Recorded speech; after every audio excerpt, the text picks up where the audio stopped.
love the people that you're building for because you're going to do a better job and you're going to do right by them. That type of sentiment also is inspiring to employees, investors, and everybody else around you. Hi, everyone. You're listening to Scaling DevTools. I'm joined today by Dana Oshiro from Heavybit. And I'm really excited to have Dana on because Heavybit was the first VC firm I discovered that specialized in DevTools. And I've read a ton of Dana's content. So thank you so much for joining, Dana. Thanks for having me. Could you tell us a bit about Heavybit and how you operate, why you invest in DevTools? Yeah. So Heavybit started in 2013. We started actually as an accelerator program. So the entire point of it was that there was like a large community of DevTool founders that were coming up, and they would join like different programs and meet other founders. But I think the reality was that the way a DevTool company operates and is measured is a lot different from some of the other types of consumer SaaS, say, companies that were around. So we found as like operators in DevTool companies or executives in DevTool companies and ex-founders that we got a lot of questions, and a lot of those questions seemed to be pretty similar to each other. So we were like, we should probably make this a thing, and built an accelerator and a program to test out some of our, try to answer some of those common questions that people had. And that ended up morphing into something that became a large community. And then we raised a fund, and now we're doing direct investments in DevTool companies. But I would argue that the time that we spend with companies is probably a lot more valuable than the actual cash. Yeah, that makes sense. And you've worked with like some amazing DevTools, so like DevTool household names, right? Yeah, that's been great. I think it's super rewarding to get to work with folks who are sort of building out their initial hypothesis around what they want to build as far as a company is concerned. And so we've worked with folks like Netlify and LaunchDarkly and Sneak, Circle, folks who in the days when we first met them were 2 to 10 person teams, and then are now like much larger at this point. This episode is brought to you by WorkOS. At some point, you're going to land a big customer and they're going to ask you for enterprise features. That's where WorkOS comes in, because they give you these features out the box. Features like skim provisioning, SAML authentication, and audit logs. They have an easy-to-use API, and they're trusted by big dev tools like Vercel, as well as smaller, fast-growing dev tools like Knock. So if you're looking to cross the enterprise chasm and make yourself enterprise ready, check out WorkOS. We've also done an episode with Michael, the founder of WorkOS, where he shares a lot of tips around crossing the enterprise chasm, landing your first enterprise deals, and making sure that you're ready for them. Thanks WorkOS for sponsoring the podcast, and back to the show.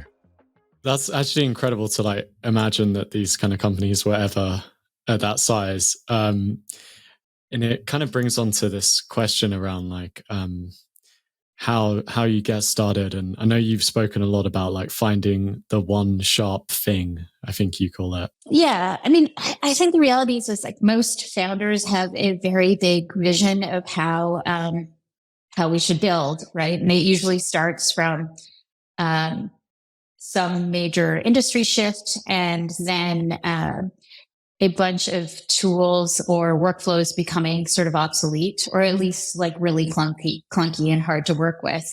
And then from there, they get this much bigger vision of like, this is the type of tool set we should be working with, or this is what we deserve to function and do our jobs.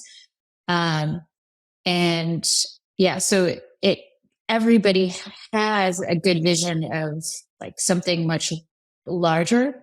But the reality is when you are a 2 to 5 person team, you kind of have to bite off stuff, you can't bite off more than you can chew, right? Like you can't take on the data dogs or the huge industry leaders with a 2 to 5 person team, usually. And so what usually a founder will do is they have this much larger vision and this much larger market they want to go after, but the way that they enter that market is kind of through a side door with a small, sharp tool. What I mean by that is it might feel like a much smaller version of what they're hoping to achieve down the line, but you can't really achieve, total market dominance or whatever if you don't even have a support team and you don't have people who can work on accounts. And there's a lot as you're scaling a company that you kind of have to sequence in once you've got a few things working. And I think I argue for Heavybit, we think the first thing working you should be beloved by practitioners and your end user first before trying to optimize for the, large scale commercial optimization. In terms of like that, finding that kind of that one sharp thing and finding that kind of love, have you got any examples of some of the companies of like where they started versus like where they are now? Yeah. I think there's a few. I think I actually worked at Heroku before coming to Heavybit. And so I think the one sharp thing that Heroku had, and I don't even think it was like a complete product or anything, but the one thing that people were very excited about was that initial kind of aha moment around like one-click deploy. It was this idea around what developer experience design should look like and how things should be basically as easy as like consumer application experience. And so I think that's an example. I think Stripe had, as far as their documentation and their API design was concerned, it was just very easy to implement. And if you make it very easy for people to kind of come through the front door in that way, there is more opportunity for expansion down the line. In other cases, you see folks building a, open source version of the product as a way to try or as a way to demo value before actually having to do a full scale database migration or something along those lines.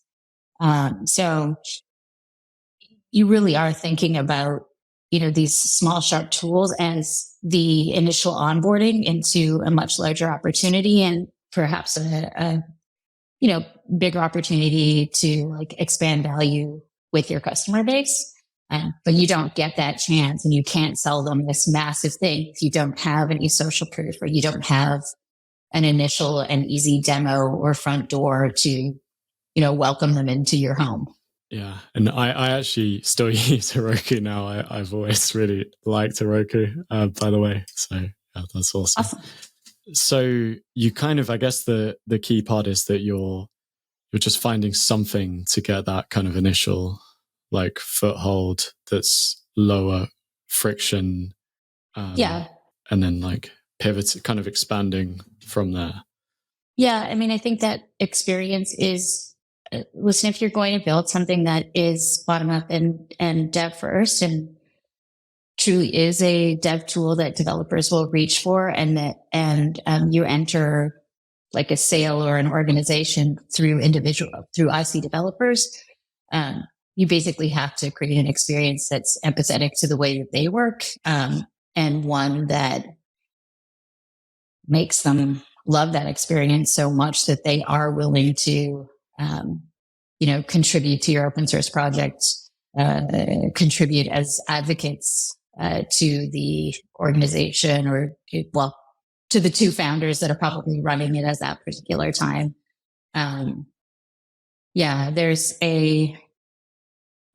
It's going from a cold start to something, to trying to disrupt a large incumbent. And then that is so different from having a set of tooling handed down to you from on high, from some unforeseen like management level that's like 3 levels above you.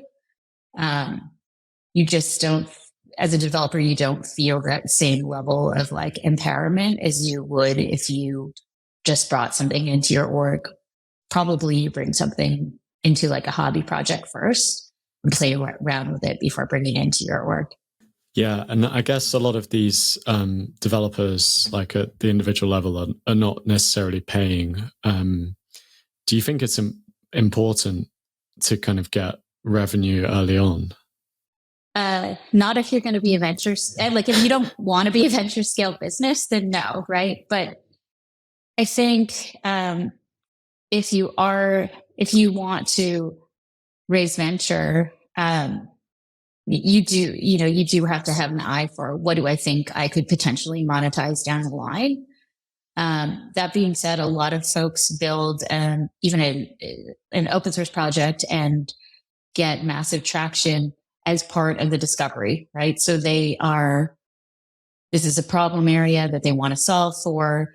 They specifically are getting getting a lot of contributors or getting a lot of users to kind of test it.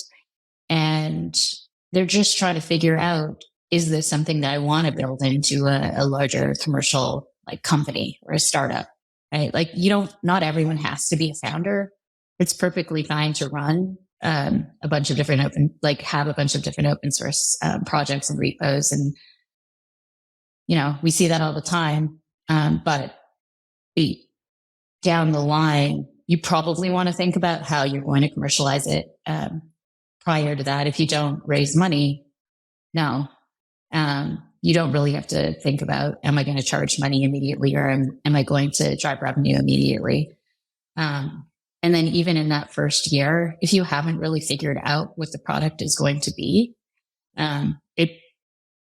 then trying to think about, should I charge money for it seems a bit silly. Like the real question is, what is this? And is it a value to people? And is it of enough value to people that they would pay money to make this problem go away? Yeah. And kind of you touched on there, like about like whether some people would want to, be founders. But I know for some people, it's like when we spoke last time, you were talking about the journey that some founders go on in terms of like putting themselves out there and like, could you talk a bit about that and overcoming fear and, because I know that you have put out such incredible content, for instance.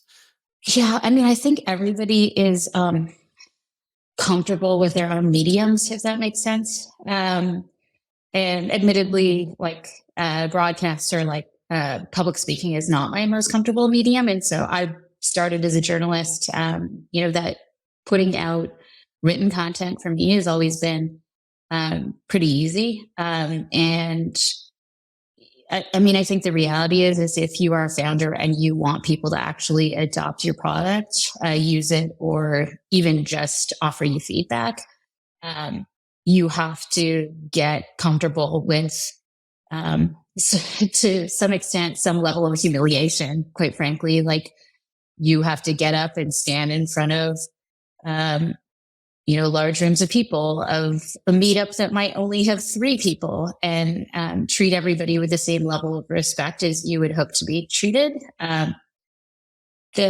think the pandemic has changed the social dynamics.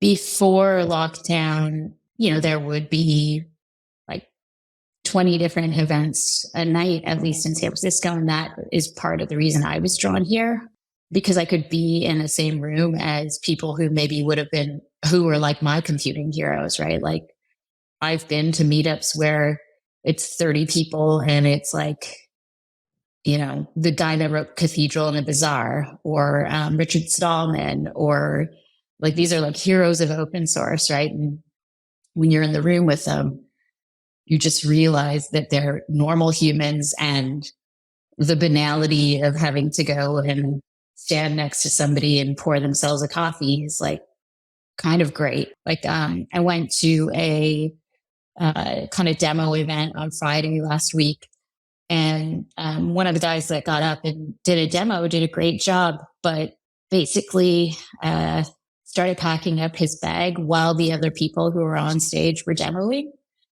And I was kind of like, what are you doing? And he's like, what do you mean? And I said, you just demoed to 200 people and you're just going to leave? Like, the whole point is to talk to people at this thing, right? It wasn't one of my founders, but it was just somebody who'd never like been in that, I don't know, in that groove of like, now is the networking time. And I think it's because, we have a lot of things to fall back on. We have Discord groups that we feel like comfortable with. We have different types of social media that we can use as a kind of filter over, the banality of being just a dumb human in meat space, right? But I think being a dumb human in meat space makes you a human. And so therefore users will have a more, they'll have more empathy and understanding for you. If you're like, tell me what your problems are. Here are some of the ways that I'm hoping to solve those things. Here are some ways that I have no idea how to help solve those things, or maybe we're not going to be able to touch on that with this product. But people, when they are heard, feel there's just more loyalty that they have towards you, and they are willing to, especially when you're early on and the onboarding process or the initial user experience is kind of bad, they're willing to like crawl over broken glass to try your thing out because you're a human being, not because there's any like huge, immediate loyalty that they have. It's a loyalty to like somebody actually came and talked to folks to try to find out how to build a solution. Yeah. And maybe this is obvious for a lot of people listening, but some people it might not be. Why is it so important to like not just shoot off like at the end of that talk? Because it's not a marketing activity, I think. So there's kind of the speaking at people versus like having a discussion with folks. And so understanding that there's a dialogue that is had via both the product as well as actually IRL that allows you to understand, okay, is this needed, or what am I building here? I guess you could take off and then send a bunch of like emails, but like, could you, I even right now with the pitches I get, I understand the difference between something that is automated or is something that has been sent out to like 30 other people in the exact same way versus what a conversation looks like. And I'm far more drawn to a conversation. So, I don't know. What do you think? I mean, No, I agree with you. I agree with you. I think there's like so much stuff that comes from serendipity as well. And I think it ties with, I hadn't really thought about it the way that you put it about, with listening and the importance of like listening to people to learn, but also because they value that. And if you leave at the end, you've kind of opened the conversation, but you haven't actually listened to them, and they may come and give you like a brain dump of their thoughts. Even if they're a critic, like actually, honestly, the critics are the best people, right? Because, the in-person critics are the best people, because it's not like somebody trolling you and getting points for kind of outsmarting you or something like that. It's like somebody is having a conversation with you and is telling you exactly all the reasons why why your approach is like problematic or whatever. And that is the person that cares enough. Like that's the person that gives a shit enough to come up to you and give you all this information because they have high intent to try to use your product. I think that's some of the best feedback there is. It's just, it's far worse when it is in a flame war style anonymously. Like you can't do anything with that, right? Like you can't go back and ask that person questions. You can't go back and say, have I solved for what your concerns are? And you can't interrogate whether that's a way out there edge case that you were never interested in solving for. Yeah, that's a good point. I guess also like even just whether it was coming from like a helpful place or whether they just wanted to, dunk on you. Yeah. Yeah, I think it's a really good point. I think so few people will try to dunk on you though, like in person. Like who does that? It's ridiculous. Like why, why waste your time doing that? Why waste your time making someone else feel bad when you could be having a good conversation about something that you like, two people over in the same group, Yeah, probably you don't get someone telling you they could build your product in a weekend very often at networking. No. Or that it runs fine. They can run it fine locally on their machine. Why would this be a product? Or yeah, yeah, that's really good. One thing, like this is, I don't know if you have any, just because something I've been thinking a lot about, but like when it comes to like this kind of fear of putting yourself out there, some of this involves doing things that you may not be super comfortable with. Is there anything that you see people do that helps to kind of improve those kind of things? Yeah, I mean, just doing more of it. I think Edith Harbaugh, who probably did, she was basically at keynoting every conference at one point. She's the co-founder of LaunchDarkly. She started and she was like, smart people doubt themselves, right? And so she was getting up there and she was practicing her pitch and practicing the way that it wasn't even really a pitch. It was practicing the way that she talked about feature flagging and release management. And I think she was very doubtful of herself, and probably a lot harder on herself than other people are.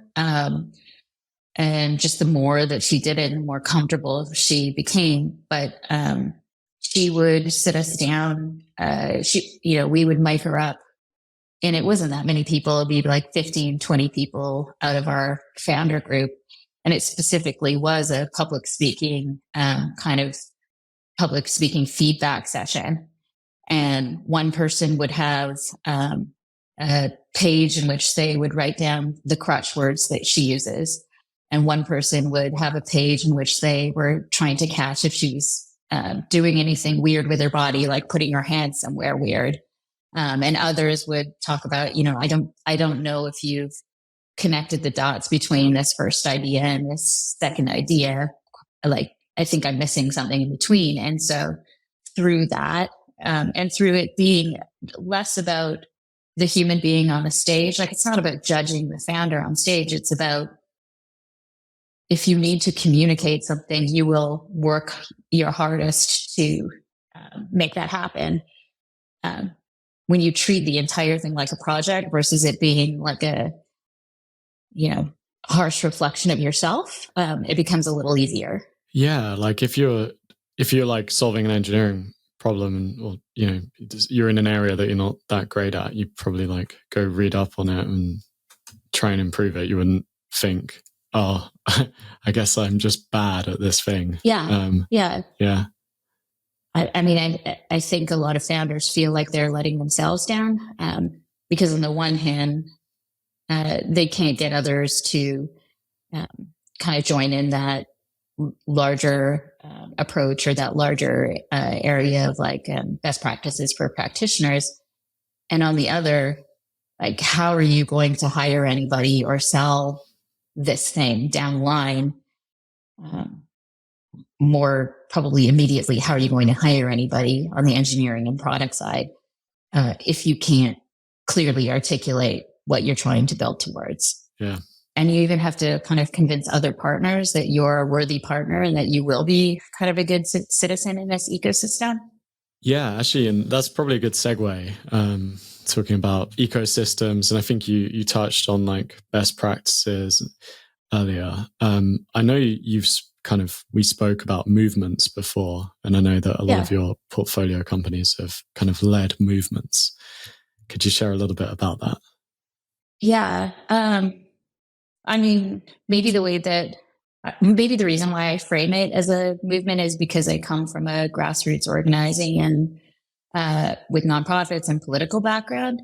So I saw a lot of similarities in the early days, even with Heroku, of back to some of the work that we were doing, like around anti-poverty and homelessness services. And what I mean by that is Adam Wiggins, in particular, who's the CTO of Heroku, wrote the 12-factor app. And that was a set of best practices specifically on how to design applications for a modern cloud. And that kind of became a guiding document for a lot of developers on how they were going to build moving forward, which lowered the barrier to entry to them then trying Heroku.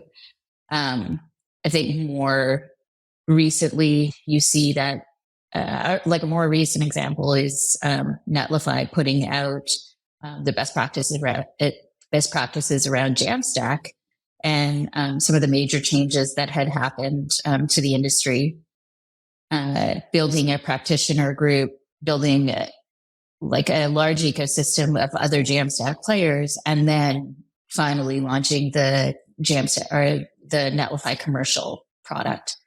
And between those two things, there's like far more Jamstack developers than there are specifically Netlify users. But it's those kind of movements and those kind of cultural shifts that make or break companies. I think if you're basically just trying to build against a legacy set of best practices, for instance, you're likely to be left behind, particularly at a time like this when there is like a wild west of AI, everything happening. So I think, there's going to be a next iteration of what the Jamstack looks like as well. Because basically every time something becomes very popular, it gets co-opted, and then kind of some of that meaning washes away. But the early adopters feel a great deal of loyalty and ownership, and they literally call themselves Jamstack developers. Or, the folks from DevOps. DevOps wasn't a thing before, and that's another one where it was a set of best practices put together via my colleague Jesse Robbins and Adam Jacobs from Chef, who were building out a set of best practices for DevOps at the Velocity conference years and years ago. And now you see a ton of DevOps engineers, right? And that's specifically their job title. You see a ton of Jamstack developers, and that's their job title. I guess observability is another one too. Like Honeycomb definitely popularized observability, and there's a lot of people who work in observability monitoring and are observability, like directors of observability at major corporations now. Yeah. I have two questions on this. How do you know if you're the kind of company that should think about a movement? And then the second kind of related question is like, why is it a good thing to kind of try that at all? I mean, if you're doing something that is fundamentally different than the way that most people are doing it, that's like a good indication that you probably have to do a ton of education up front from a best practices standpoint, even to get folks to try your product, for instance. But even ahead of that, like there is this feeling for most founders who build these types of practitioner movements that practitioners deserve better. Yeah, it's usually they're just so mad at the way that things are working right now, or they're so frustrated with the way that things are working right now that they're willing to spend 8 to 10 years on building a startup and advocating for a specific set of best practices to then change how software is delivered or deployed or maintained. What if you're coming at it and you're maybe not this person that's like just coming at it from like, I'm so frustrated, but you maybe came at it from like, this should be better. How important is that like frustration, I guess? The frustration is less important than the understanding of the problem, if that makes sense. Yeah. So, like when VCs look at it, they have all these like special terms and they're like, do I feel like there's founder market fit here? Which is basically like, has this person ever worked as the person they're going to end up selling to or, having as a champion? If the answer is no, then, it's a bit weird. It'd be like, I don't know, if I just decided that I was going to build a like electric aviation company. Like what? I don't know how to build that. I've never had the problem of spending too much money on my airplane. Like, like Yeah. what makes me, there's nothing credible about my background that ties into the narrative of building that type of a company. And so I think that is, there's a greater authenticity to having some lived experience, having felt some pains, and then trying to build and solve those problems. And yeah, whether or not somebody is super frustrated with it. I mean, if they weren't super frustrated, but they're like, this could be better, I question whether that is painful enough for anybody to pay for. And so maybe it is a project or something that is more goodwill than it is a large commercial business. Yeah, that makes sense. So one question I wanted to ask was just like, if someone's building a dev tool and, they're thinking at some point they would raise money, have you got any kind of like rough guidance on what that journey might look like? Usually when somebody has a dev tool that they're building, that they have probably already they've built something around, that it's not just like a deck and an idea. They usually will raise their first funding from angels or from smaller investors. So these are folks who maybe don't have like hardcore ownership targets or things like that. And usually they're raising on what we would consider like a convertible debt, which is like a safe or a note. These are kind of the terms that people understand. And what that basically is somebody is lending you money with the promise that that everything will get priced into the next round. And so therefore their ownership, et cetera, will convert to some kind of preferred stock down the line. So the first is usually angels and like friends and family. Is that like 100, 200K or something, or is that? Yeah, but it's usually small checks. So anywhere from like, I would say like 10K to 25, probably 50K checks, right? And that is usually enough to sustain you to build at least a working MVP and do a bit of discovery.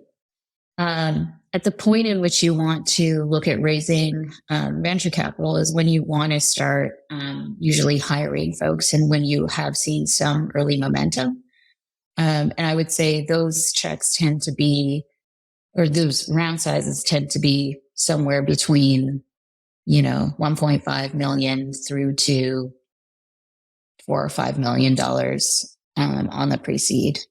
And I guess like, so to make a good impression of you, if you've got like an email landing, well, I guess also that's kind of a question, but like if someone wants investment from Heavybit, they would just like drop you an email and say, we've done this, this, and this, and here's our product, or like what's kind of a good approach for that? Yeah. I mean, usually if I get I mean, I get introductions all over the place, or I'll get a cold email. I mean, the best way in is to actually talk to one of our founders or somebody who's in our broader community, because we have, at this point, 800 advisors who've contributed to our content and our events and all of that. So the likelihood that you will meet somebody that can get you a warm intro is pretty high. But also, I'd like for folks to have an understanding of the type of investor that we are and what we do. And I would say, I mean, we are pretty hands-on, right? Like we take board seats when we lead. We try to meet with our founders a minimum of like every 2 weeks, if not more. That's a lot. Yeah. And I mean, the DNA of the original accelerator still exists with our portfolio companies, in that we try to build a, plan of action and a series of benchmarks and milestones that founders can hold themselves accountable to. In the same way that, it doesn't make sense to build an entire product without having sort of incremental checks and balances. We think the same thing is true in the way you build a business. So introductions through our founders, showing up to events and stuff like that we're doing, like taking a read of some of our content is probably pretty useful. The relationship that we have with our founders really is an 8 to 10 year journey, generally. And so I would hope that folks, value us more than the cash that we're able to offer today, or that we're able to like put into a company today. Like, yeah, it's seriously so useful. I recommend it to everyone, especially on the kind of like enterprise side of things. I think it's especially like unique. I don't think there's really anywhere else that has such good content on enterprise level go to market and all that sort of thing. Oh, thanks. So what does it look like in terms of like, you get an email, say you get a warm introduction from someone that, you respect. How do you start thinking about whether this is, a good investment, whether this company is at the stage where you would want to work with them? Going back to the idea that the founder should have some understanding of the problem that they're trying to solve, I think that's like one of the main things. I think there's a lot of investors who say like, we invest in teams, which is like, yeah, that is like legally the entity that you have to invest in. It's not a lie. But yeah, I mean, we invest in founders who know their shit, right? Like they're not trying to build something that is completely foreign to them and sell into an audience that is completely foreign to them. We are looking for people with strong opinions on the technical side of the house, who often have a very good handle of what they are building, and in some cases have built those same things internal to a large organization. And usually where we find that we can add most value is on the go-to-market side, in helping a technical founder go from like a great, technical manager or engineering manager or architect or product person to turning them into a CEO. And I think those are they're very different, I think. I think there's nothing more scary to a technical founder than the idea of having to hire up a marketing and sales team. And maybe those marketers and salespeople are actually also technical, have worked inside of a DevTools startup in the past, but there's something about the title of marketing and sales, something about the title of, or something about building content or thought leadership that just is so foreign and uncomfortable to folks.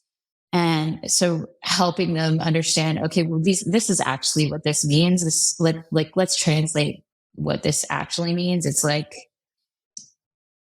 content marketing, in effect, is you writing down you're doing it wrong. Here are the ways that we should be doing things because this is what we deserve. It's not that hard. It's just longer format than the Hacker News comment screed that you're going to put in some other post or whatever. Yeah.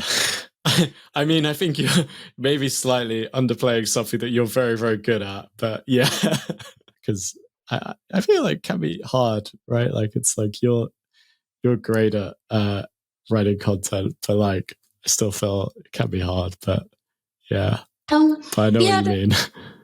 Well, I mean, the other thing is doing nothing in obscurity achieves the exact same thing as doing something wrong publicly. But at least if you did something wrong publicly, you learned something. Yeah. And you can always roll that back, you know? Yeah. Unless it's like you've done something like like you're just like a bad human being doing something egregious in public. That's a totally different thing. But like the idea that wouldn't, that no one would take notice of that is,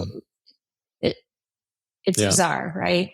Yeah. Like doing something is almost always better than doing nothing.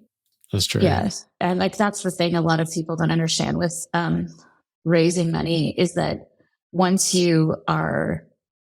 other people are dependent on you returning that investment, you've put yourself on a path, right? You have a timeline and you have a certain number of months in which you should be hitting specific milestones in order to figure out if this is going to be the business that you like dream of building. So having $7 million in the bank or whatever might feel amazing on day one, but on 20 months in, you might be like, that, okay, the expectation is that, I'm going to 3x whatever our user base is and our revenue looks like and all of that. And that's scary. So just understanding that, like, if you take venture money, like you're going to do a capitalism, you are agreeing to do a capitalism, like, and that is like something that coming from nonprofits and not coming from venture originally is something that I try to underline to folks. Yeah. And maybe, I don't think there's anything wrong with not taking venture money the best thing for most businesses is to not take any money from anybody and just be profitable. Yeah. Right. Like that's, I guess it's hard, isn't it?